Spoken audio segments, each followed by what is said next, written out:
let me come to the more important issue in which you have contributed a lot in terms of policy thinking, the insolvency code. Now we have seen two big benefits, one 35,200 crore coming from Bush and Steel, and now a few days back 5,300 crore coming from Vedanta on electrosteel. So while that process is on, the other problem is the Reserve Bank having to recognize what is already stressed, and there come the power assets. We have heard a lot of Power Ministry, Finance Ministry talking about this. Do you think a time has come for a stressed fund to be set up by the government? What is the government thinking on this? So let's go back a year back. What was the problem? We had a huge amount of bad loans, in fact, little more than a year back, maybe last February, March. Yes. We had a huge pile of bad loans. We didn't know what exactly was there in the books, and they were not getting recognized. So what we did was we opened the books up, and we began to get people to force to begin to recognize. In the process of that, of course, many scams also came out of the skeletons came falling out of the closet. So now what has happened, we have a fairly good idea of what is the landscape of these NPAs and where they reside, and to a large extent they have now been written off also. Yes. So that is step one done.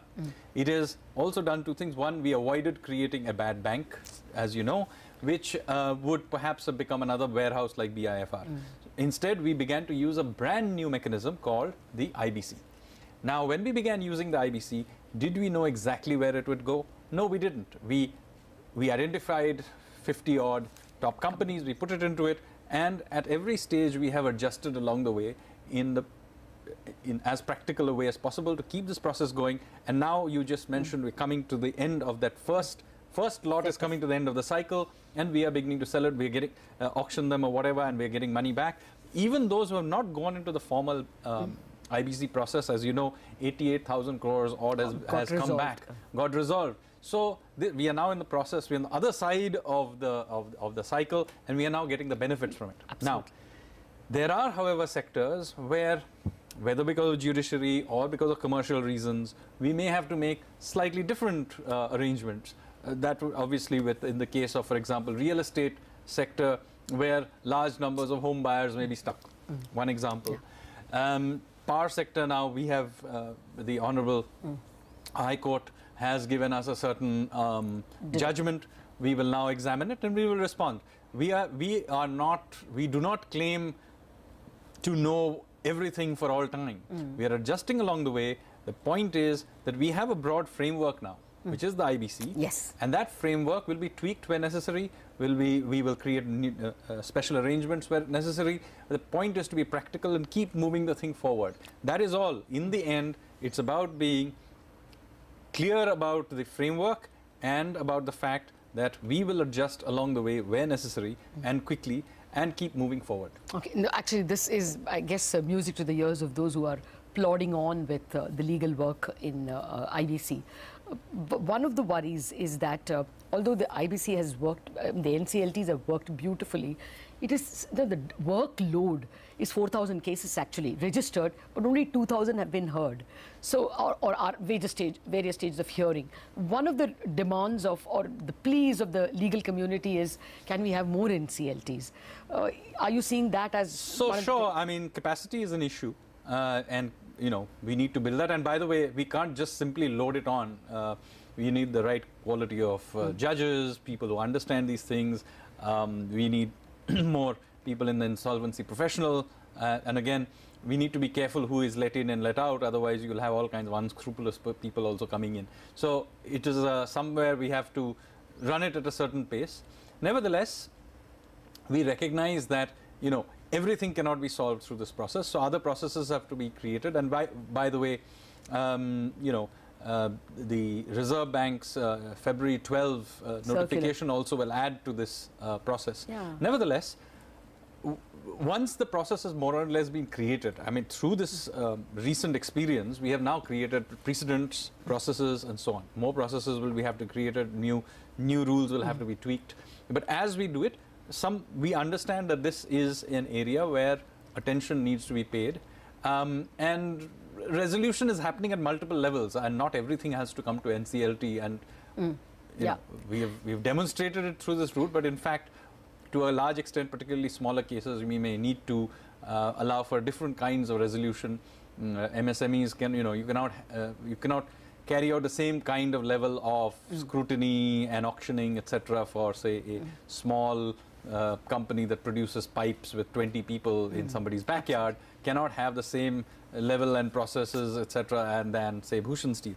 So again, some adjustment may have to be made, and in fact, as you may be aware, there is an ordinance in the pipeline looking into some of these issues. Okay. Now, one has come saying that MSMEs are not included, or rather very small companies don't have to go. Will there be more tweaks?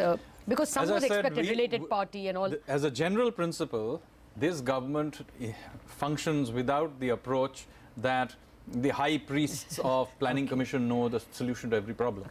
So I keep making to you, we have created broad frameworks and we will adjust along the way. This is exactly how we introduced, by the way, the GST. Yes. We spent 20 plus years discussing what should be done, but in the end, when it was done, nobody was sure what would happen. Absolutely. So the only way you can do it is to introduce it and be open-minded, using framework feedback to adjust. Okay. And yes, it requires you to be humble enough to know that, adjustments need to be made. Absolutely. But in the end, this effort has been made. A year on, the GST by and large works. It may not be perfect. We do not claim that it is the most perfect thing ever.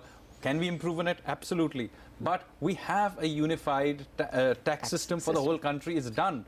What we debated for decades, when I was at university, it was being debated. We did it. Same thing, IBC. Do we know exactly how it will work? No. We did it. Now we are seeing some of these things getting liquidated, large amounts of money coming back. Is it the most perfect possible system? No.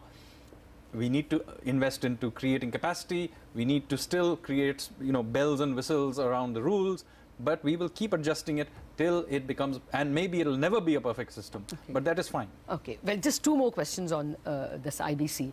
Are you, what are your thoughts on power itself? Do you need to lengthen the time that they are given, or will the NIIF bring some money? There was some Samadhan scheme which is every single option will be NIIF money is possible, because that's that also would be a big possible. help. We are open-minded about what the solution. Problem is to solve the problem, not to have some pre-existing ideological view about this is the only way it should be done. It's a practical problem. We'll solve it practically, but it has to be solved. Energy is a major issue, and multiple levels. I mean, you have the coal-fired and gas-fired guys, and you also have the solar and other renewable guys. So they need different solutions in different places. The point is to solve the problem and keep moving forward. Getting caught in some detail, bureaucratic wrangle is what is the biggest danger, rather than having various solutions. Some of them may even not turn out right. But point is to be open-minded and keep moving forward. Okay, well, yes, sir, that certainly sounds the best way to go about.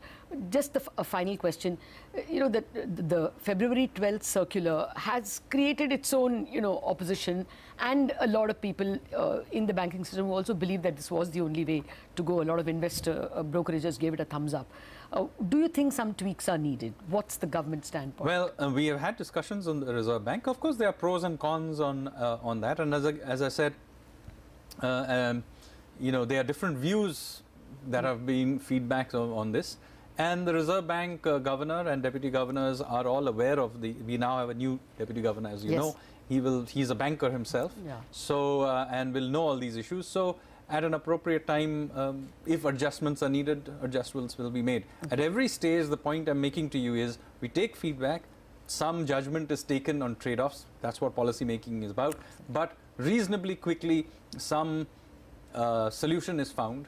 And if it is decided that, look, given all the various options, continuing with this is the best option, that too may happen. Great to hear that it is absolutely undogmatic an approach that the government will take. Just one final question on which dogma usually applies. It's usually that the central bank, especially an inflation targeting MPC, is dogmatic about reaching its goal and using interest rate, the only tool it has to reach that inflation goal. And usually governments oppose it because it comes in the way of growth. will that opposition come from the government? Look, every central bank and every finance ministry in the world debate these ad nauseum. It's a good tension to be there in the system. Nothing to be too worried about. In fact, you found central bank governors who were in the finance ministry shift over and yes. take the opposite view. That happens all the time. It's a good thing. All right. Good to hear that tension also will be used constructively. Sanjeev Sanyal, a pleasure having you with us. Thank you very much for joining us today. Thank you.